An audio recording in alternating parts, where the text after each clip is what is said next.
And he said whatever he said, and I just threw this ice water on him and proceeded to escort him out into the cold. He had no car. He had nothing. I don't know how he got home that night.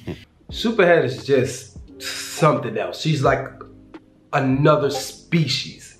This is gonna be a crazy one, of course. At the end of this video, we're gonna tie it all together and tie the type of person that this woman is. It's a certain type of Jezebel. Definitely a certain type of Jezebel. Before we even get to that, we gotta do YouTube stuff, get them out the way. If you haven't subscribed to the channel, make sure you subscribe to the channel. Also drop a like in this video. And just for context, anytime she says Mike in the video, that's Mike Tyson. Anytime she says Bob in the video, that's Bobby Brown. Let's get into it.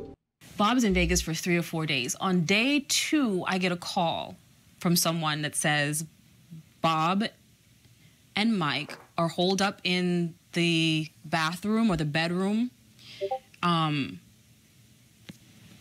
doing what they do. They're getting sky high. Yeah. They're locked in there for days. Bob finally comes home, third day, whatever, he calls me and he says, I'm on my way, pick me up at the airport. Cool. I get to the airport, he gets in the car, he reeks of liquor. His pupils are so dilated. I'm so irritated. You know, he's wearing the same clothes, that I bought him from 3 days ago, and he's just disgusting. And we go to the house, and we get into an argument. And Bob says to me, he sits on my couch, wearing the clothes that I bought, the shoes that I bought, down to the boxers I bought. And he says, and we're in my house where he's been living and eating and doing things for free. He says, you've never done anything for me. What have you ever done for me? You ain't never done shit. And he had this face. So I went to the kitchen. It was, I think, whatever time of the year it was chilly in the hills that time of year. It might have been fall. And it was chilly that night. It was cold, actually, that night.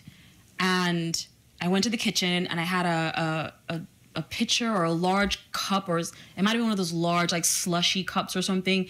One of those big gulps or something. And I filled it with ice, and I filled it with water.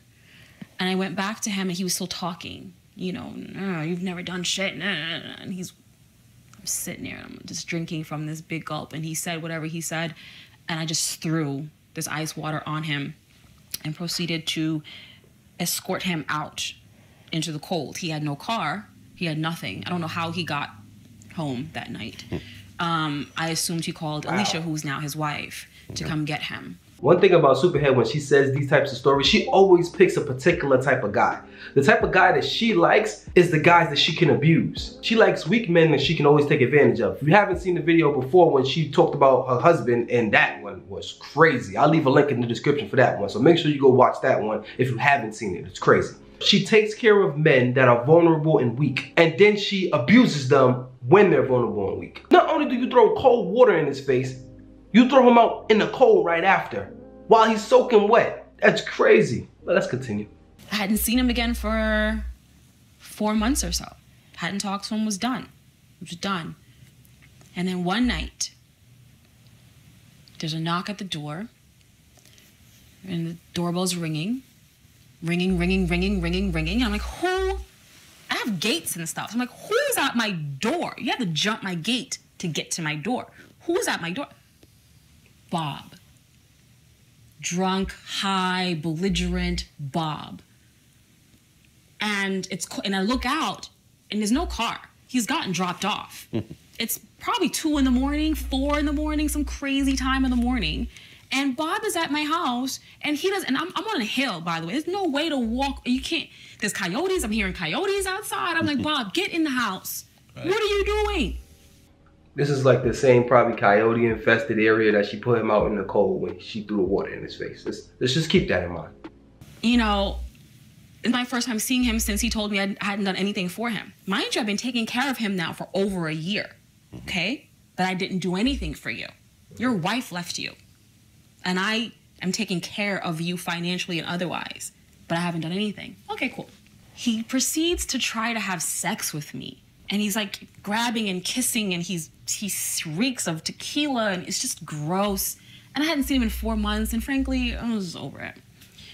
So I tussle with him. He wants to lay on the couch. He wants to do, I'm just like, okay. Finally, I kind of wait until he passes out. And I had been up all night with him.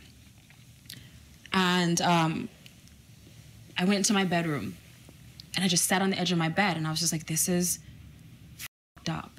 This is so f***ed up. You know, like I did everything I could for you. You shitted on me. You told me I had never done anything for you. You go away for 4 months, no problem. You come back in the middle of the night, ringing my doorbell, waking up the whole house. My son's up, everybody's up. And then you proceed to try to have sex with me. Like you could just walk into my house 4 months later after you did that to me and then just have sex with me? That's what you think about me? You think I'm the girl that you can just have sex with? Yes. And I started running these things through my head and I got angrier and angrier and I was like, okay. So now it's time for me to hit on you. So he was sleeping on my couch, passed out, snoring, and I was like, hey, here we go. Take a look at yourself and have the whole world take a look at you too. Right. I put it on Karrine.com. Karrine.com was at the time the only site that had celebrity video back then. The internet wasn't popping like it is now. Right. You know what I mean? And so that video shut down my site. I had to get my own server because of that video. The video that you talk about is where she basically recorded Bobby Brown on her couch, and you know, back then, to see a celebrity doing anything would have been big things. She knew she would get a lot of traffic because of that video, so she's saying that like, I was just getting back at him, and she recorded him, and then she got a lot of traction. I'm pretty sure she got a lot of dollars off that video, or whatever it is. In other words, she used him again for some profit. Nobody cares what else she's saying. And it's crazy because as she said, like, your wife left you and I was taking care of you for a year. Look how she preys on these weak men. She picks weak men, the men that's going through something, the men that's on drugs, the men that's vulnerable, the men that's not right in the head. You pick up a drug addict or a drunk and you penalize them for being a drug addict and a drunk. Then she switches it like, okay, now these men abused me because I tried to help them, but they're not perfect yet. So therefore now I can go and I can abuse them the way I see fit. See you in the next video.